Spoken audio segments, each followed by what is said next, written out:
వచ్చారు? ఏం చేస్తున్నారు? మేము ధర్మీ థియేటర్ నుంచి వచ్చాం. ఓ అవునా? దేనికోసం? 49 ఫర్టిలిటీ గురించి చెప్పడానికి వచ్చాం. 49 ఫర్టిలిటీ గురించి చెప్పడానికి వచ్చాం. అయితే ఆలస్యం దేనికి? చెప్పండి. అన్నా, ఇది మాటలతో చెప్పేది కాదు, చేతలతో చేసి చూపిస్తాం.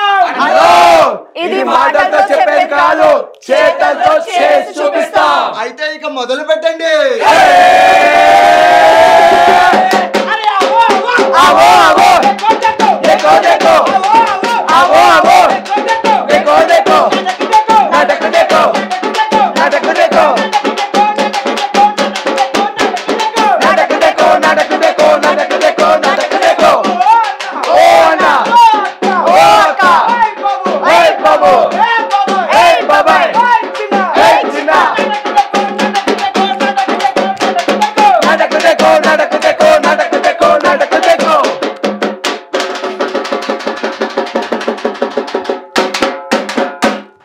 ఎన్నిసార్లు చెప్పినా మీ పంతం మీకే గాని నా మాట వినరు. అసలు కనీసం నా మాట వినకపోయినా పర్వాలేదు, నా బాధలను అర్థం చేసుకోండి. ఏమని వినాలి నీ మాటని? అదేమైనా భగవద్గీత లేక రామాయణమా? వింటే పురాణాల్లో పట్టు రావడానికి. అయినా ఆ మాటలు విని నన్ను నలుగురిలో నవ్వులు పాలు అవ్వమంటావా? అయినా నువ్వు చెప్పినవన్నీ చేస్తూనే ఉన్నాను కదా. ఇంకా అది చేయి ఇది చేయి అంటే నేనేమన్నా మట్టి బొమ్మనా లేక కీస్తాడే మిషన్ బొమ్మనా? అయినా ప్రాబ్లం నీ దగ్గర పెట్టుకొని చీటికి మాటికి నన్ను హాస్పిటల్లో చూపించుకోమంటే ఏంటర్థం? నేను హెల్దీగానే ఉన్నాను. కావాలంటే చూడు, 5 కిలోమీటర్ని ½ అన్ అవర్లో జాగ్ చేస్తున్నా. నువ్వు చేయగలవా? ఎప్పుడు చూడు ఏదో ఒక ప్రాబ్లంతో ఏవేవో టాబ్లెట్స్ వేసుకుని 5 సంవత్సరాలు పిల్లలు పుట్టకుండా తయారయ్యావు. పైగా మళ్ళీ నన్నే అంటున్నావా? అసలు నీకు లేని ఫర్టైల్ ప్రాబ్లం ఉందా? పైగా మళ్ళీ నన్నే ఆ టెస్టులు ఈ టెస్టులు చేయించుకోండి అంటున్నావు. నేను అన్ని టెస్టులు చేయించుకున్నా, రిపోర్ట్స్ అన్నీ నెగిటివ్గానే వచ్చాయి. ఎక్కడ నెగిటివ్ వచ్చాయండి? రిపోర్ట్స్ చూపించమంటే నీకేం తెలిసి పిచ్చి ముద్దా అంటూ రిపోర్ట్స్ దాచిపెట్టుకున్నారు. అయినా నిజం ఎన్నాళ్ళు దాగుంటుంది? నాకు హాస్పిటల్ ఇన్ఛార్జ్ వాళ్ళు కాల్ చేశారు, మీ రిపోర్ట్స్ గురించి మొత్తం చెప్పారు. అందుకే మిమ్మల్ని సీమెంట్ టెస్ట్ చేయించుకోమని చెప్తున్నాను. అందుకే వద్దంటున్నాను. నేను హాస్పిటల్కి వెళ్ళను. ప్రైవేట్గా ఉండాల్సిన మ్యాటర్ని పబ్లిక్లో పెడితే నా లాంటి వాడిగో అట్టవదు. నా సెల్ఫ్ రెస్పెక్ట్ ఏమైపోతుందో కూడా ఆలోచించరు వాళ్ళు.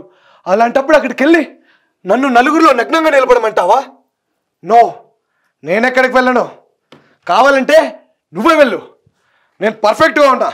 ఫస్ట్ నువ్వు ఇక్కడ నుండి వెళ్ళు పో. అమ్మా నందిని, ఏమైందమ్మా? ఏంట్రా చందు, ఏంటమ్మాయితో గొడవ? అది ఏం లేదమ్మా, ఏదో విసిగిస్తుంటే నాకు కొంచెం పనుంది ఇక్కడ నుండి వెళ్ళు అంటున్నా అంతే. అమ్మా నందిని, నువ్వైనా చెప్పమ్మా, అసలు వాడు ఎందుకు ఇలా మాట్లాడుతున్నాడు? ఎప్పుడు లేంది మీరిద్దరు ఇలా గొడవ పడడం ఏంటి?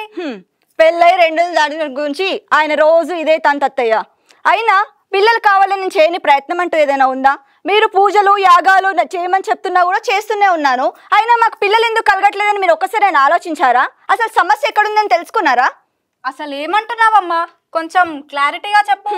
ఇంకా క్లారిటీగా చెప్పేది ఏముంది అత్తయ్య? ఉద్యమం చేసినట్టు చెప్తూనే ఉన్నాను. ఆయనకి హాస్పిటల్కి వెళ్ళారంట, నార్మల్ హాస్పిటల్కి. పిల్లలు పుట్టకపోవడానికి మంచి హాస్పిటల్కి వెళ్దామంటే నేను రాను, నాలో ఏం లోపం లేదు, నువ్వు వెళ్ళు అని నాతో ఆర్గ్యూ చేస్తున్నారు. మీరే చెప్పండి అత్తయ్య, ఇలా సమస్య ఎక్కడుందో తెలుసుకోకపోతే అసలు ఎలా తెలుస్తుంది చెప్పండి? నా కన్నీటికి అడ్డుకట్టేసేది ఎవరు? ఈయన కాదా?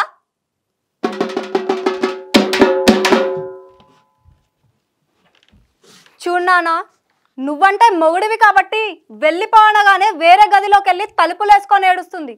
కానీ సమాజం అలా కాదు, అడుగడుగున ఆడదానికి సవాలే. అందులోనూ పెళ్ళై 5 ఏళ్ళైనా పిల్లలు పుట్టలేదంటే శవాన్ని పిక్కుతునే రాబందుల్లా సూటిపోటి మాటలతో మనిషిని బ్రతికుండగానే శవాన్ని చేస్తారు.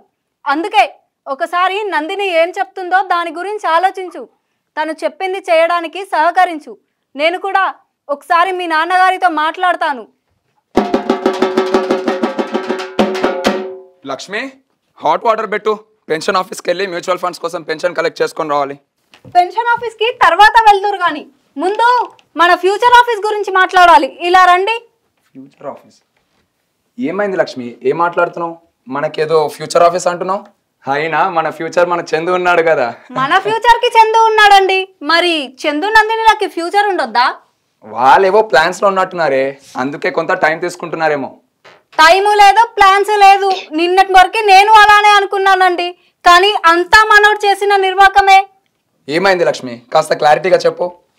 తనలో ఏం ప్రాబ్లం ఉందో ఏంటో అని ఎన్నెన్ని పూజలు వ్రతాలు చేయించానండి నేను కోడలి పిల్లతో, కానీ ప్రాబ్లం అంతా మనవాడిలోనే ఉందంట. ఏం మాట్లాడుతున్నావు లక్ష్మి? అయినా మాలో ఏం ప్రాబ్లమ్స్ ఉంటాయి? ఏవైనా మీ ఆడవాళ్ళలోనే కదా ప్రాబ్లమ్స్ వచ్చేది. నాకు మాత్రం ఏం తెలుసండి, నేను మీ కలప మనిషినేగా. నేను అదే నిజం అనుకొని కోడలి పిల్లని తప్పు పట్టాను. అయినా ఇంట్లో ఒక విశేషం జరగాలంటే ఎవరికి వారు పట్టనట్టుంటే సరిపోతుందా? నలుగురం కలిసి కూర్చొని డిస్కస్ చేస్తేనే కదా అసలు సమస్య ఏంటనేది తెలుస్తుంది. దానికంటూ ఒక పరిష్కార మార్గం దొరుకుతుంది. సమస్య ఎంతకాలం తెలియక పరిష్కారం చెప్పలేదు. ఇప్పుడు నువ్వు చెప్పాక పరిష్కారం దొరికింది లక్ష్మి. ఏంటంటే మీరు మాట్లాడేది? అవును లక్ష్మి, ఇలాంటి సమస్యే రోజు నాతో పాటు వాకింగ్ చేసే మన దశరథ్ మాస్టర్ వాళ్ళ కూతురికి ఎదురైంది. ఇంకా వాళ్ళ అల్లుడైతే అమ్మాయిని పుట్టింట్లో దిగబెట్టి వెళ్ళాడంట. విషయం ఏంటా అని తెలుసుకుంటే లోపం అబ్బాయిలోనే ఉందని తెలిసిందట. అయ్యో పాపం, మరి ఆ అమ్మాయి పరిస్థితి ఏమైందండి? ఏమై ఉంటుంది అనుకుంటున్నావు? నువ్వు అనుకున్నట్టుగా ఏం జరగలేదు లక్ష్మి. సమయానికి వాళ్ళకి తెలిసిన వారి వల్ల ఫర్టినైన్ అనే హాస్పిటల్ గురించి తెలిసింది, అంతే. మన రాష్ట్రంలో అత్యంత ప్రజాదరణ పొందుతూ అత్యంత అధునాతనమైన ఐవీఎఫ్ ప్రక్రియలో ఎలాంటి పిల్లలు పుట్టని దంపతుల వాలిట బలంగా మారిన ఫర్టినైన్ సంస్థ మన మాస్టర్ వాళ్ళ కూతురికి కూడా ఐవీఎఫ్ ప్రక్రియను విజయవంతంగా చేసి 12 పిల్లని వాళ్ళ చేతిలో పెట్టింది. ఆ ఇంట్లో పిల్లల అల్లరిని చిరునవ్వుని చిందించిందట. మరి ఐవీఎఫ్ అంటే టెక్నాలజీ కదండి, టెక్నాలజీకి పుట్టే పిల్లలు సాధారణ పిల్లల్లాగే ఉంటారా? పిచ్చిదానా, ఐవీఎఫ్ అంటే టెక్నాలజీ కాదే. మన ఫర్టినైన్ సంస్థ వాళ్ళు ఎలాంటి ఇబ్బంది లేకుండా సరైన లైఫ్ స్టైల్ సజెషన్స్ తో 12 పిల్లని వాళ్ళ చేతిలో పెడతారు. నువ్వు ఈ విషయంలో సంకోచించాల్సిన అవసరమే లేదు. అయితే పదండి, ఇప్పుడే విషయం చందు నందినిలకి చెప్దాం. పద. మా దాకా మీరు రావడం ఎందుకు లేండి అత్తయ్య? నేను ఆయనకు అదే చెప్తున్నాను, మీరు అదే విషయం గురించి మాట్లాడుతున్నారు. నేను నా ఫ్రెండ్ ద్వారా తెలుసుకున్నాను.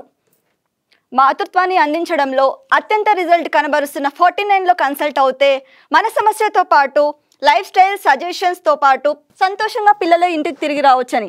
ఆయనేమో నా మాట అసలు వినట్లేదు. కనీసం మీ అబ్బాయి మీ మాటనే వింటారేమో అడగండి. పిల్లలు కావాలని నాకు మాత్రం ఉండదన్నందు. నాలో ఉన్న అపోహలన్నీ పోగొట్టిన 49లో ఇప్పుడే ఒక అపాయింట్మెంట్ బుక్ చేస్తా ఉండు. చూశారుగా, పెళ్ళైతే కేవలం ఇద్దరు మనుషులు ఒక్కటవుతారు. కానీ వారిరువురి మధ్య సఖ్యత ప్రేమ ఉంటేనే కుటుంబం అవుతారు. ఆ కుటుంబంలోకి సంతోషం రావాలంటే వాళ్ళిద్దరూ తల్లిదండ్రులు అవ్వాలి. మాతృత్వం అనేది ఆడవాళ్ళకి ఎంత ఇంపార్టెంటో తండ్రి అనిపించుకోవడం అనేది మగవారికి కూడా అంతే ఇంపార్టెంట్. ఏవేవో అపోహలు ఈగోలు పెట్టుకుని మీలోని ఆత్మస్థైర్యాన్ని చంపుకొని బ్రతుకుతూ మీలో మీరే అంతర్మథనం పడినంత కాలం జీవితంలో ఏ సమస్యకి పరిష్కారం దొరకదు. మన కుటుంబంలోని మనుషులతో మనకున్న ఏ సమస్య గురించైనా డిస్కస్ చేస్తే దానికి తగిన సొల్యూషన్ తప్పకుండా దొరుకుతుంది. ఇప్పుడు ఈ ఫ్యామిలీలో జరిగినట్లే దేశంలో రాష్ట్రంలో చాలా చోట్ల ఇలాగే జరుగుతుంది.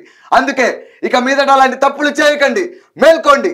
అన్ని రకాల మాతృత్వ సమస్యలకి పరిష్కార నిలయమైన 49ను సంప్రదించండి. మీ డీటెయిల్స్ గోప్యంగా ఉంచబడతాయి. మీ సంతోషాలకు రక్షణ, మీ ఆనందాలకి పుట్టినిల్లు అయిన 49కు రండి. అధునాతనమైన వైద్య విధానాలతో అత్యంత విజయవంతమైన మాతృత్వ శాతాన్ని కలిగిన 49 డాక్టర్స్తో చర్చించండి. మీ భవిష్యత్తును నిర్ణయించుకోండి. 49 పిల్లలు లేరనే చింత, 49 ఉండగా దరిచేరదు మీ చెంత. 49 no rejection, only recognition. Consult, conceive, celebrate. 49. Consult, conceive, celebrate. 49. Consult, conceive, celebrate. 49. Consult, conceive, celebrate. 49.